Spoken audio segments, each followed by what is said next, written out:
I'm Deborah. Been married to Tom for over 5 years and working at a travel company since forever, it feels like. But my real dream? Running my own hotel. And not just any hotel, but a cozy spot for tourists at a ski resort that I had my eye on. One chilly Tuesday, as I was sipping my morning coffee and scrolling through ads, there it was, a sale listing for a property right where I wanted. Tom, I called out, my heart racing with excitement. He wandered into the kitchen, his hair all messed up from sleep. Check this out, I said, pushing my laptop across the table towards him. His eyes skimmed the screen, already frowning. Deb, you know we can't afford this, he muttered, pushing the laptop back towards me without real enthusiasm. That's where you're wrong, I shot back, already prepared for this conversation. We can if we're smart about it. We have the savings, and I've already worked out the potential earnings in this business plan. I handed him the folder, filled with tables and forecasts. Tom leafed through it, his brow furrowing deeper with each page. This looks solid, Deb, but it's a huge risk. And you know I'm not up for running a hotel. I don't need you to run it. I just need you on board with the decision, I replied, hoping he'd see the potential. You know, I could ask my mom for the money, Tom suggested hesitantly. The thought alone made my stomach turn. No, absolutely not, I blurted out quicker than I intended. We can handle this on our own. Tom looked surprised, but nodded. Okay, it's all on you then. I'm out of the hotel business side of things. Deal, I agreed quickly, relief washing over me. I knew I could handle it, I just needed him not to fight me on it. To celebrate, I pulled out a bottle of wine from the fridge and 2 glasses. To our new adventure, I said, filling the glasses with a flourish. Tom raised his, a reluctant smile creeping onto his face. To your new adventure, he corrected, and we clinked glasses. As we sipped the wine, I couldn't help but let my excitement bubble over. Imagine it, Tom. A cozy little hotel, guests coming back all flushed from skiing, sitting by a roaring fire. With you bossing around a bunch of staff and fluffing pillows, Tom joked, but I could tell he was warming up to the idea as he saw how happy it made me. And just like that, it was settled. I was on my way to making my dream come true, no meddling mother-in-law, just me and a building waiting to be turned into the most charming little hotel by the slopes. I bought the room. It wasn't just any room, it was the beginning of my dream, a small family hotel right next to a ski resort. I had plans, big ones, to eventually buy the neighboring room and expand. But first things first, renovations. Every day after work, I'd hustle over to the site. The builders and the designer became my new evening companions. Let's keep the rustic charm but modernize where it counts, I told Sarah, my interior designer, as we walked through the empty shell that would soon be bustling with guests. Got it, boss. How about these tiles for the bathroom? She held up a sample, her eyes bright with the vision. Perfect, I nodded, scribbling notes on my clipboard. Between choosing paints and fixtures, I was neck-deep in paperwork, juggling permits and licenses like a circus act. Each night, I'd crawl back home well past midnight, my brain buzzing with plans and to-do lists. Then there was Tom. I'd get home to find dirty dishes piled high and take-out boxes littering the counter. Tom, can you help out a bit here? It's like a bomb hit this place. He'd look up from his game, surprised. But babe, you knew what this was gonna be like. I told you I'm hands-off with the hotel. It's not just the hotel, it's this mess too. I'm not asking you to swing a hammer, just maybe pick up a sponge? Tom would just shrug and turn back to his screen. That's your gig, Deb. I didn't sign up for this. Every part of me wanted to scream, but instead, I gritted my teeth and kept pushing. At the hotel, I didn't just oversee, I got my hands dirty too. Hauling trash, cleaning windows, you name it.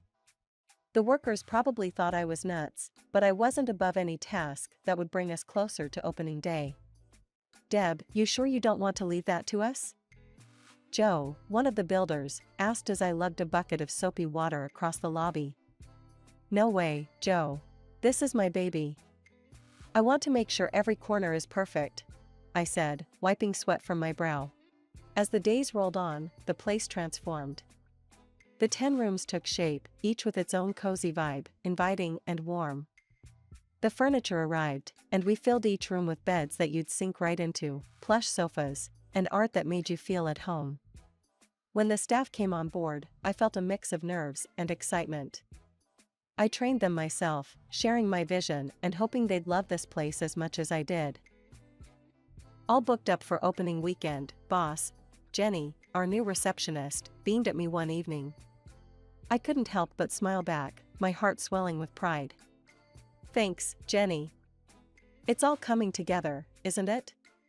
Absolutely, people are buzzing about this place already. Walking through the completed hotel, I felt a sense of accomplishment that was hard to describe.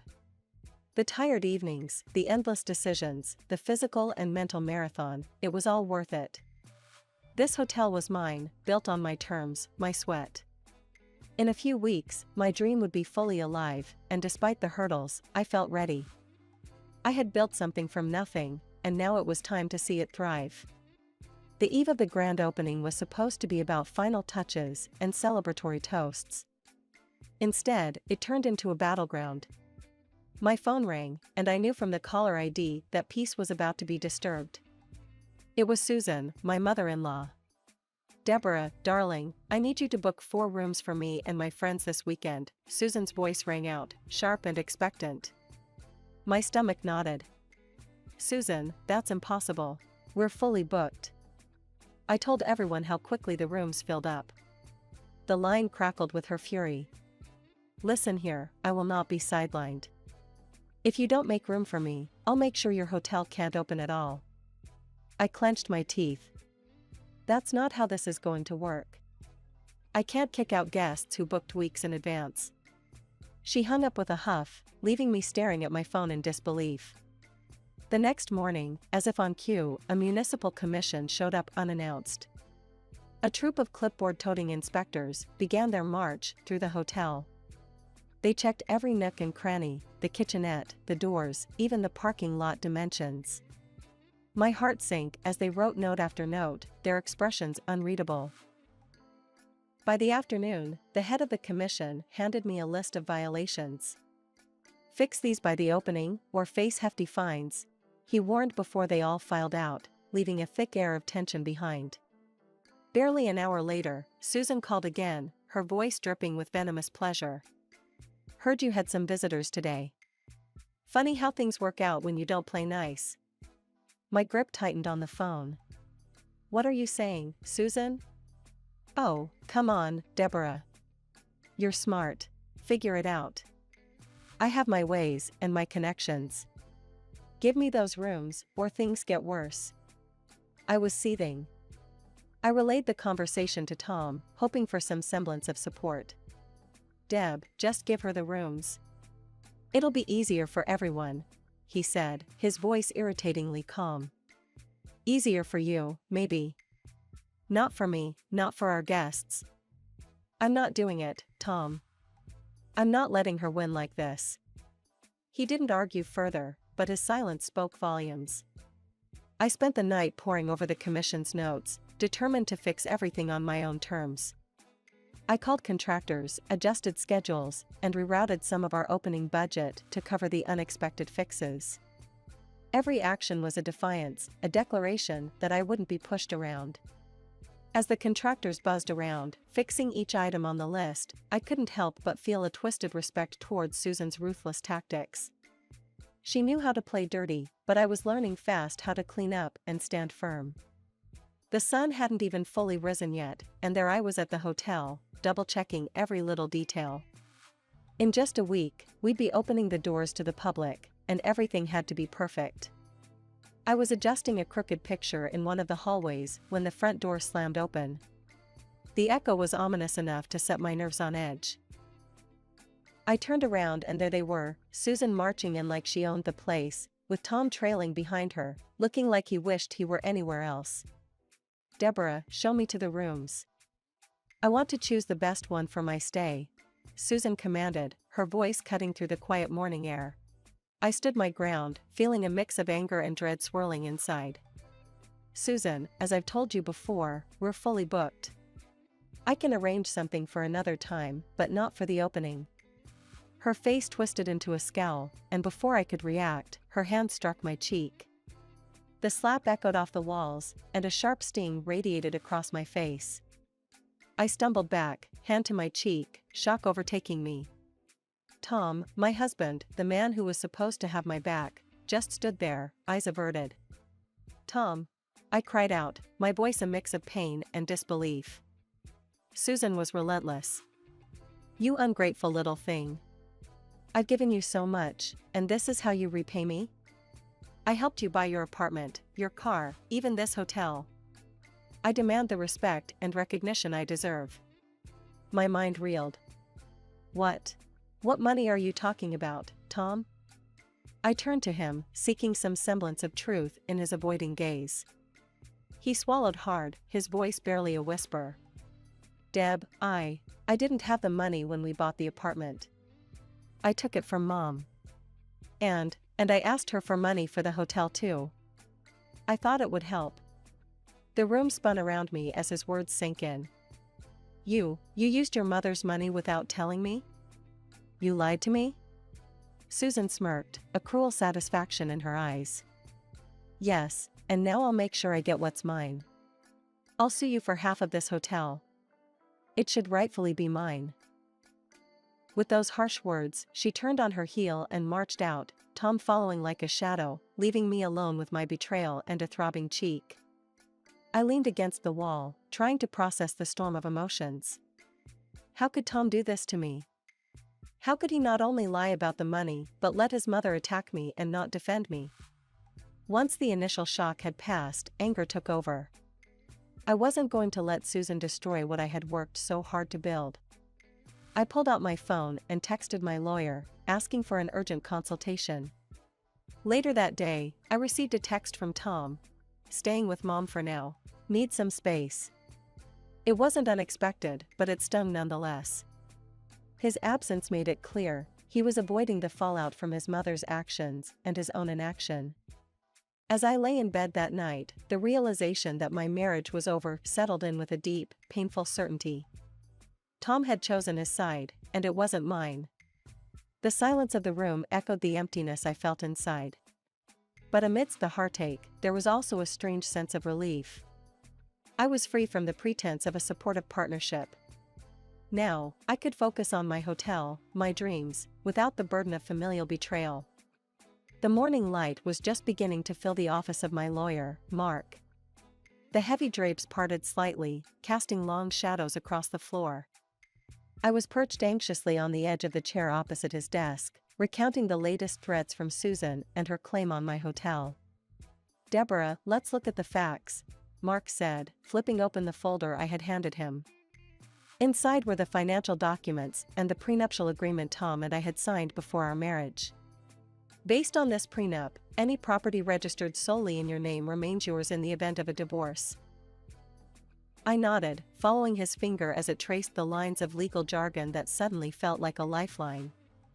And the hotel is in your name, correct? Mark confirmed, looking up. Yes, all the paperwork, the licenses, everything's under my name only. That's good. It's very unlikely Susan's contributions, if any can be legally proven, would give her a claim strong enough to override the prenup. He reassured me, his tone confident. A wave of relief washed over me, loosening the tight knot of anxiety in my chest. So, I can open the hotel without looking over my shoulder? Legally, yes. Just keep everything documented, and let's hope it doesn't come to a family showdown. Mark gave a supportive smile. The reassurance from Mark bolstered my spirits, just in time for the grand opening. The day was a whirlwind of activity. I was at the hotel early, helping Jenny prepare for the influx of guests. The lobby buzzed with excitement and nerves. It was the culmination of so much hard work and dreams. The first guests started arriving, and the day slipped into a pleasant rhythm of greetings and check-ins. That peace was shattered by a call from the front gate. Mrs. Thompson, you need to come out here, the security guard's voice crackled over the radio. What's the issue?" I asked, already walking briskly towards the entrance. "It's your mother-in-law. She's causing a scene at the main gate." My heart sank. Not today, I thought. As I approached, I could hear Susan's voice, loud and commanding. "I am the owner of this complex. You will let my car through this instant," she demanded, gesturing wildly at the bewildered guard. "Susan, this area is for official use only. Even I park in the general lot," I said firmly as I reached the heated scene. "Don't be ridiculous, Deborah. I'm not lugging my bags from the parking lot. I'm staying here, and you will accommodate my needs," she snapped, her tone dripping with entitlement. With a huff, Susan yanked her bags from the trunk of her car and dropped them at my feet. "You carry these to my room," she said, assuming I would relent. Instead, I stepped aside, allowing her a clear path to the reception on her own. "The trolleys are by the main entrance. Feel free to use one," I suggested, gesturing towards the hotel's front doors. Susan glared at me, her face turning a shade redder. Without another word, she turned and stormed off towards the reception, leaving her bags behind. I followed at a distance, to ensure she didn't cause any further disturbances.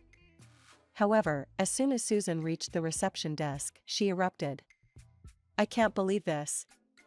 Deborah, you promised me rooms," Susan bellowed, slamming her hand down on the counter.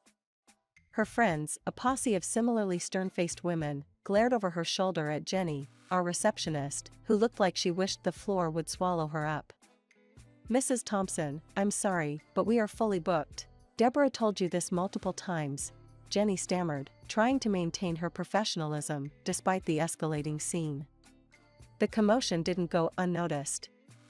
Guests in the lobby watched, some with raised eyebrows, others with phones poised, possibly capturing the meltdown. "This is unacceptable. I'm your family. You owe me," Susan continued, her voice growing louder. It was clear she enjoyed the audience. I felt every eye in the lobby on me as I stepped forward. "Susan, that's enough. You're disturbing our guests. Please, lower your voice or leave."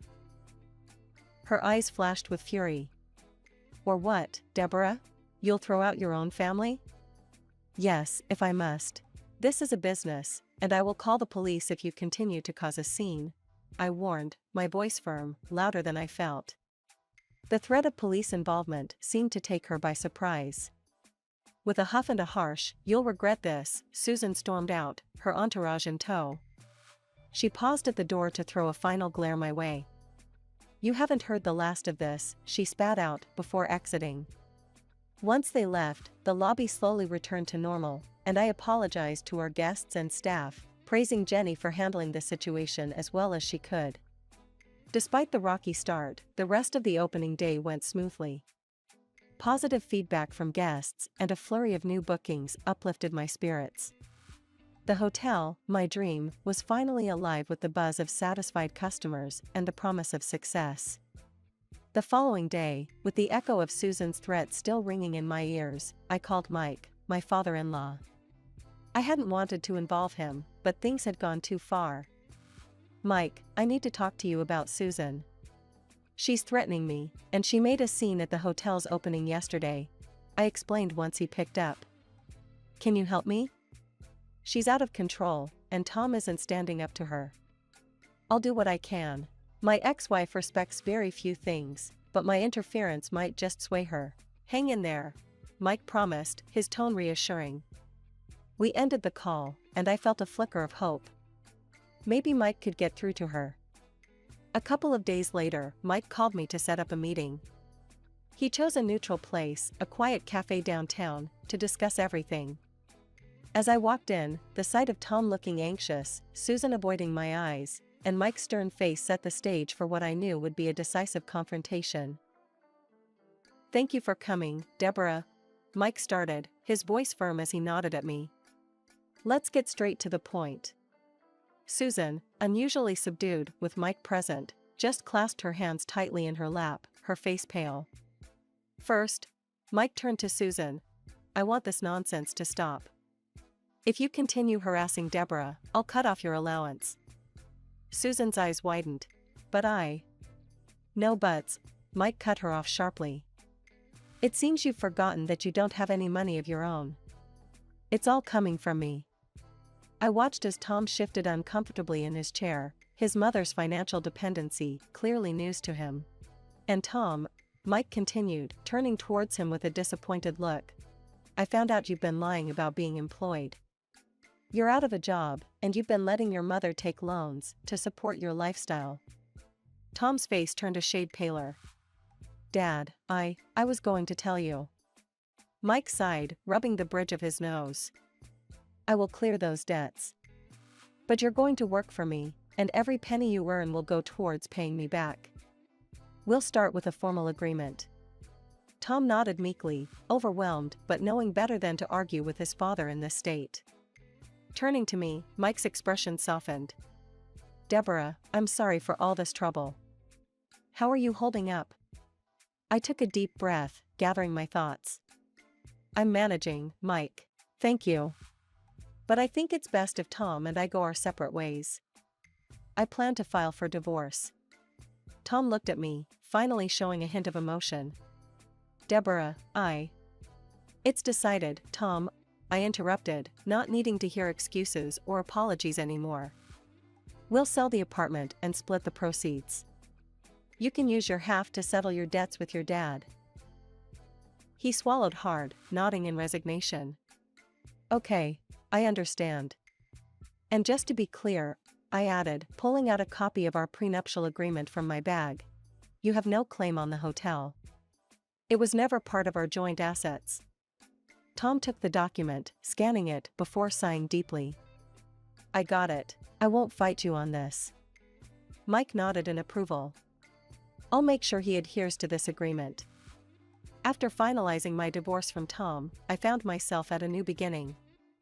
The sale of our shared apartment injected a significant amount of cash into my account, money that I was more than ready to reinvest in my future. My hotel was thriving, and the opportunity to expand presented itself in the form of a neighboring building up for sale. I didn't hesitate. I'm telling you, this is the perfect spot for those family suites we talked about, I explained to my contractor over the phone, my eyes scanning the blueprints spread across my desk in the hotel's back office. Sure thing, Deb. We can start renovations as soon as you give the word, he replied, his voice crackling with static. As for my personal life, it had settled into a calm I hadn't felt in years. The divorce, while painful, was a clean break. Tom now worked for his father's company, and according to Mike, he was paying back every penny of his debt through his salary. Mike was strict with him, no more idle time spent on games and frivolous spending. Deb, I just want to make sure he learns something from all of this, Mike confided during one of our regular calls. He was the only link I still maintained with that side of the family. I hope he does, Mike. For his own sake, I replied, genuinely meaning it. Mike had always been good to me, and it felt right to keep that bridge intact. As for Susan, well, the last I heard, she'd managed to pay off some of her debts, but trouble never did seem to stray far from her door. A friend who knew her told me she was already sinking into new loans, always playing catch-up with her lavish lifestyle. Can you believe she started begging Mike again? My friend gossiped over coffee one afternoon. I can believe a lot of things about Susan, I chuckled, shaking my head. I'm just glad it's no longer my circus. Life at the hotel was bustling. The new building project was well underway, and the excitement of expanding, of creating something that was entirely mine, filled me with a sense of purpose I hadn't realized I'd been missing. Each decision, from the type of curtains to the layout of the kids' play area, felt like a piece of a dream I was piecing together, day by day. One late evening, as I was locking up, Mike dropped by unexpectedly. He glanced around the busy lobby with a smile. You've really made something incredible here, Deb. It feels good, you know, building something lasting. Anyway, you're part of the reason I made it through. So, thank you. Mike waved off the thanks with a chuckle. All I did was stand back and watch you handle it all like a champ. Just make sure you keep a room available for me from time to time. You've got a lifetime pass, Mike. I assured him, and we both laughed, the sound echoing slightly in the quieting hall. As he left, I turned back to my hotel, the lights of the lobby casting a warm glow through the darkness. It was more than just a building, it was a testament to a journey of growth, of battles fought and won, and the promise of new adventures just around the corner.